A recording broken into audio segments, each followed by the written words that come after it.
Et du coup, ça se traduit par ce slogan. Bon, j'ai dit ni Macron ni Le Pen parce que je l'ai vu cette banderole, mais c'est plutôt le ni ce qu'on entend partout. Hein. Ni, c'est ce qui est scandé dans les amphis à la Sorbonne. Ni l'un ni l'autre. Qu'est-ce que ça veut dire si on refuse les deux candidats? On fait quoi? Aujourd'hui, je pense pas que ce soit ça qui soit majoritaire au niveau des jeunes.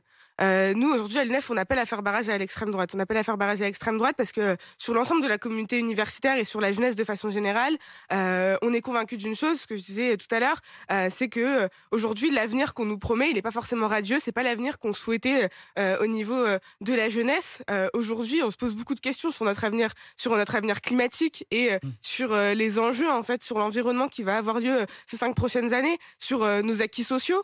Que ce soit du côté de la précarité des jeunes, où ça fait quand même plusieurs années maintenant qu'on attend des réformes structurelles sur la place des jeunes dans les aides sociales aujourd'hui en France, mais aussi de façon plus générale, où on analyse aussi ce qui se passe partout dans le monde et à chaque fois que c'est un gouvernement d'extrême droite qui prend la tête, on revient sur tout un tas d'acquis, notamment par exemple en Hongrie et sur l'avortement, etc.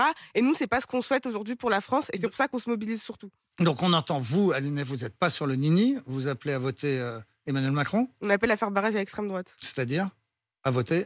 À se rendre dans les urnes et dans la rue, notamment demain. Avec, Oui, mais faire barrage à l'extrême droite, concrètement, vous appelez vos adhérents à faire quoi dimanche prochain? à se rendre dans les urnes et à faire barrage à l'extrême droite. Après, ils voteront en leur âme et conscience. Donc vous n'arrivez pas à dire que vous appelez à voter pour Emmanuel Macron?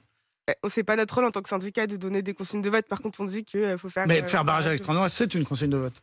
Nous, ce qu'on dit, c'est qu'aujourd'hui, on a analysé les différents programmes et qu'il faut réussir à se mobiliser justement contre les idées réactionnaires qui prennent de plus en plus de place dans le pays et des violences aussi qui prennent de plus en plus de place, notamment dans nos campus.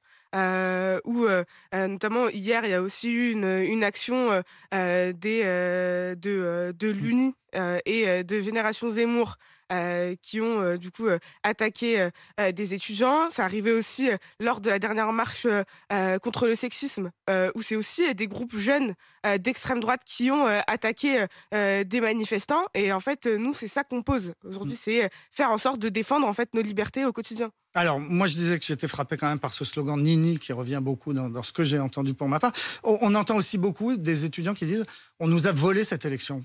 Qu'est-ce que ça veut dire, on nous a volé cette élection? On nous a volé cette élection, je pense que ça prend deux formes. Ça prend une première forme où ça fait plusieurs années maintenant qu'on dit que l'abstention des jeunes est de plus en plus forte, qu'il y a un problème sur justement l'utilité du vote, etc. Et comment est-ce qu'on fait en sorte que la jeunesse s'en saisisse. Et nous, à l'UNEF, ça fait plusieurs mois maintenant qu'on essaie de se trouver une solution à ce qui se passe. Et encore, on discute avec des jeunes de tout un tas d'horizons différents. Ce qui pose problème, c'est en fait la représentativité. La représentativité dans les programmes, et ça, on l'a vu sur la dernière élection présidentielle, sur le premier tour, les jeunes ne sont pas forcément au cœur des préoccupations des candidats. Et donc c'est compliqué en fait en tant que jeune de savoir où se positionner et pour qui voter si personne en fait ne répond finalement concrètement à nos aspirations. Et de l'autre côté, les personnes qui décident de quand même se rendre aux urnes et de se dire je vais faire mon devoir de citoyen et je vais me rendre aux urnes dimanche matin. Là, on l'a vu dans les sondages, les votes qui ont été faits, enfin les choix de candidats qui ont été faits dans les sondages par les jeunes, c'est pas eux qui sont arrivés au second tour. Et c'est ça aussi qui inquiète un peu la jeunesse finalement, parce qu'on a l'impression de s'être fait voler cette élection et de s'être fait voler notre avenir, parce que derrière, en fait, on tombe sur deux candidats qui finalement nous promettent pas un avenir très radieux. Mais comment est-ce qu'on peut dire on se fait voler notre avenir et en même temps constater qu'il y a 42% des jeunes de plus de 18 ans, des 18-24 ans, je crois, qui ne sont pas allés voter? Oui, c'est le problème initial que je posais sur le rapport en fait justement au vote des jeunes de façon générale. Parce qu'on peut pas dire que les jeunes se désintéressent de la politique, se désintéressent de la vie démocratique, c'est faux. Parce que les dernières mobilisations, notamment sur le climat, sur le sexisme, etc., ça a été porté par des jeunes. Par contre, toutes nos aspirations en fait sont pas retranscrites dans les différentes élections, que ce soit les élections régionales où on en avait parlé, où c'est 80% des jeunes qui se rendent pas aux urnes.